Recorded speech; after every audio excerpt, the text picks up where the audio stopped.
Hey, my name is Aries, and I'm documenting my journey to get fit-ish. Part of that journey is trying to be as physically active as possible, and the other part is following alternate day fasting as a lifestyle. And this is my update on how that's going, but also this is my top 5 ways to get through a tough fast day.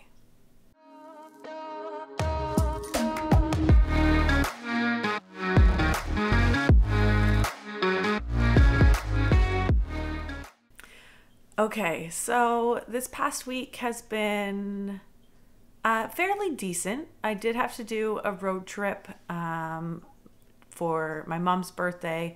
Decided to drive up to her new house. She ended up moving 3 hours away into cottage country so that she's completely surrounded in amazingness. So I ended up picking up my brother who lives an hour away from me. And then we drove 3 hours up to where my mom is. So it was a long day and a lot of time in the car. And it also meant for all of my meals being outside of the house, which weren't the greatest, but I planned it as an eat day so that I didn't have to worry about it.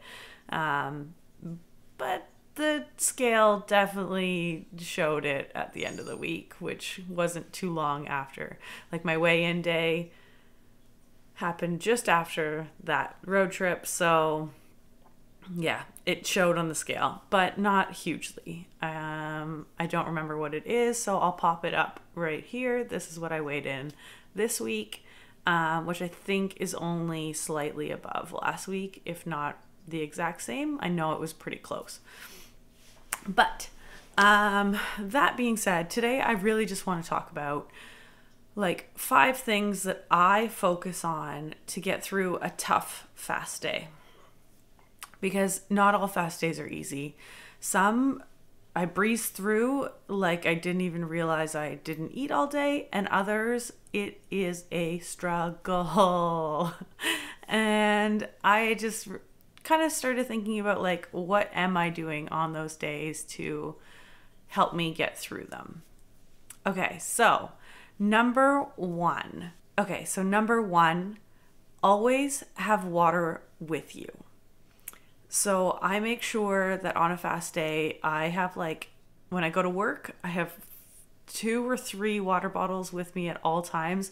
Also, they do provide water at work, like smaller, like disposable water bottles, but I try not to use those. I try and just use refillable ones, but either way, I have my water bottles that I bring, but then also the extra ones that are provided by my work. And I try and make sure that the water bottles that I'm using are always easy to drink from. Now, I know this seems weird, but I try and do water bottles that like just have a flip up straw, or like just a straw. So if I'm in and around the house and I don't have to worry about like spillage or anything, I try and use like a one of those like cups that just has a straw out of it. But if I'm at work and I have to make sure that it's not going to leak in my bag or while I'm, walking around and whatnot, then it's one of those like flip up straws, and it's super easy to drink from. I personally find that anytime I have to screw open a lid, that I don't drink as much water. There's something about the act of having to take the time. I don't even know what it is. I don't know if it's the time it takes to unscrew it just to drink it, then to screw it back on. If it just seems to stop me from drinking as much water. Same with like water bottles.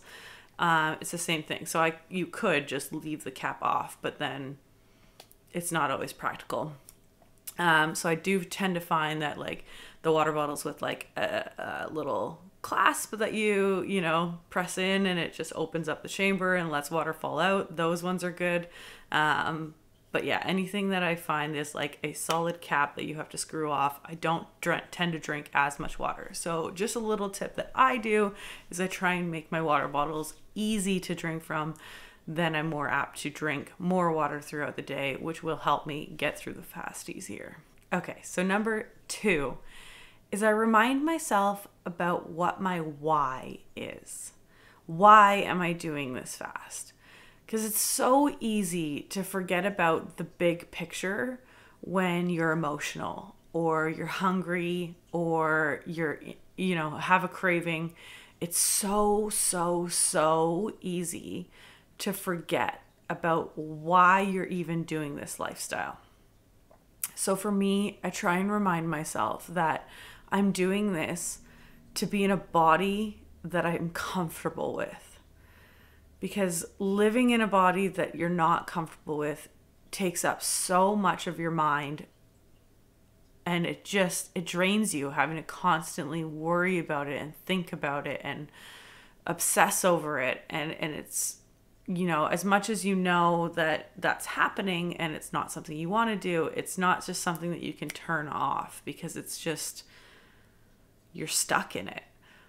So one of my whys is getting back into a body that I'm comfortable in, that I don't have to worry about, what that outfit makes me look like, whether I can go into a store and buy an outfit, whether I can, have a picture taken of me and I'm not going to be devastated by how my arms look in it.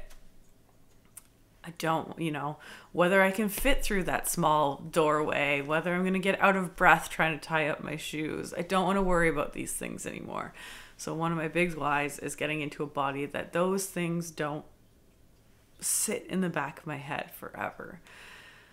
Another huge why is I want to get healthier. I don't want to be winded trying to tie up my boots. I don't want to be winded going up a flight of stairs. I don't want my resting heart rate to be so high. All of these things. I want to be healthier. I want to be in a healthy BMI. I know BMI is like not really a realistic thing, but it still is a thing. And I would like to at least be in the healthy range. Another why is, this one's a little like superficial, I guess, but it's still very important to me. I'm engaged. I'm going to get married soon, and I want to look and feel good on my wedding day. I also don't want to be in a body that I hate while I'm trying to shop for dresses.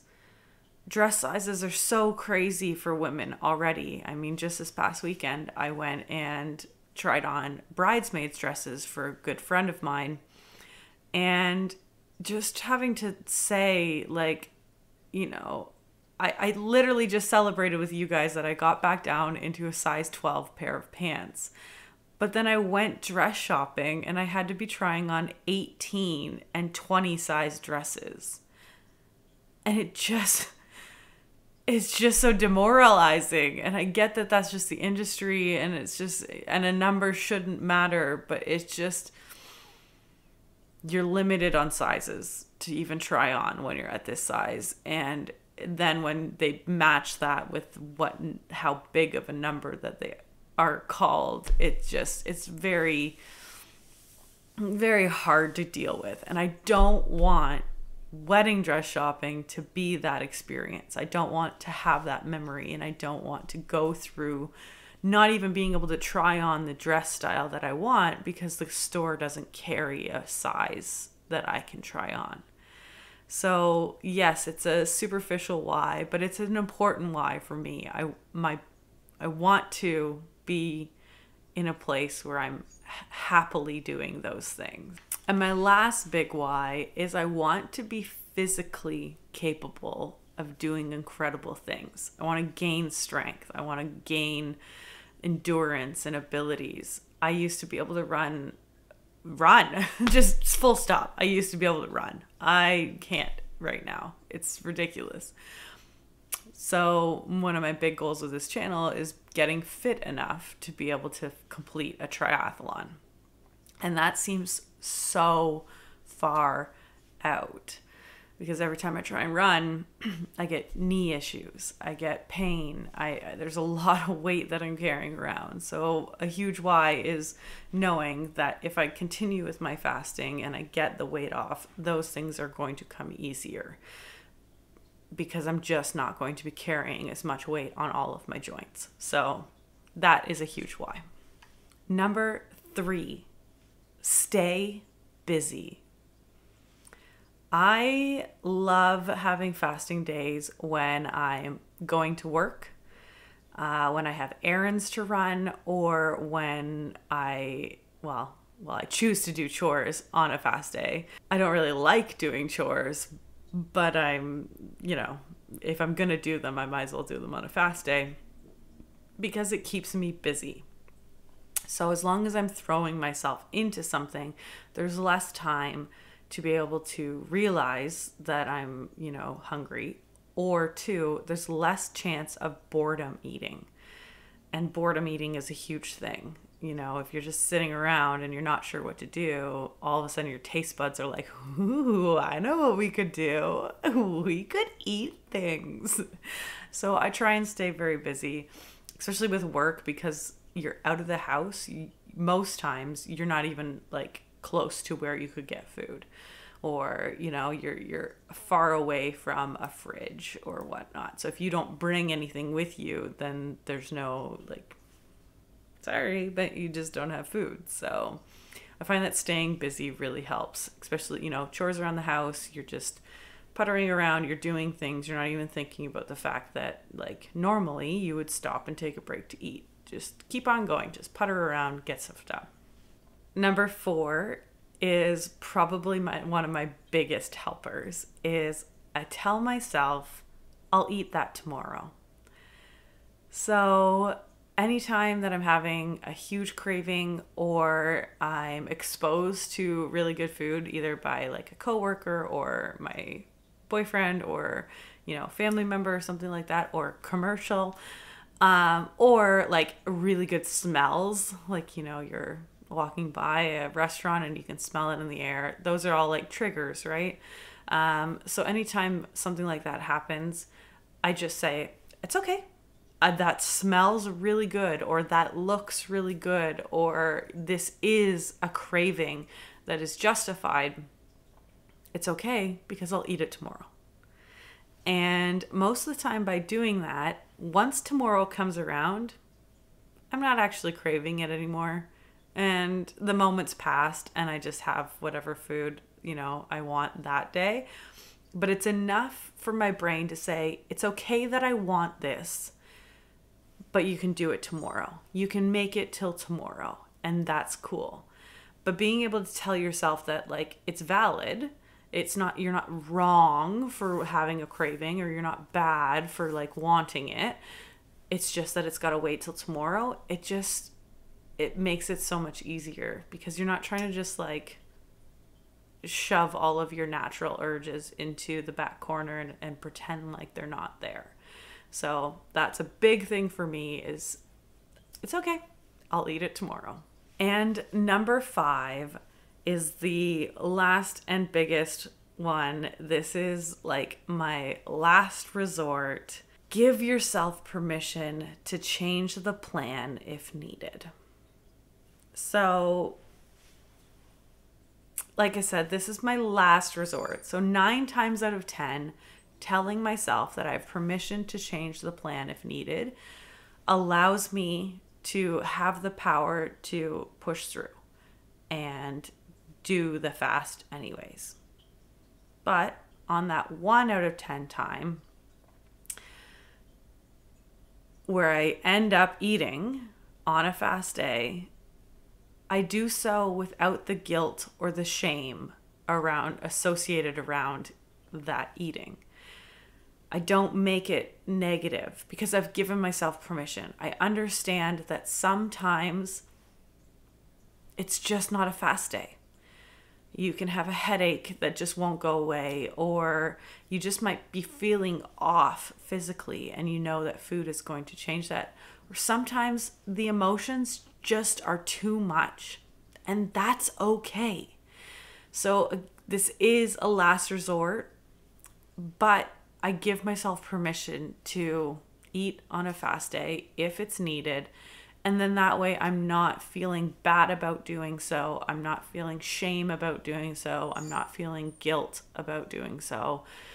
And then that makes it easier to get back on schedule and back on plan afterwards. It takes away all negativity about it, and it's just part of the journey sometimes.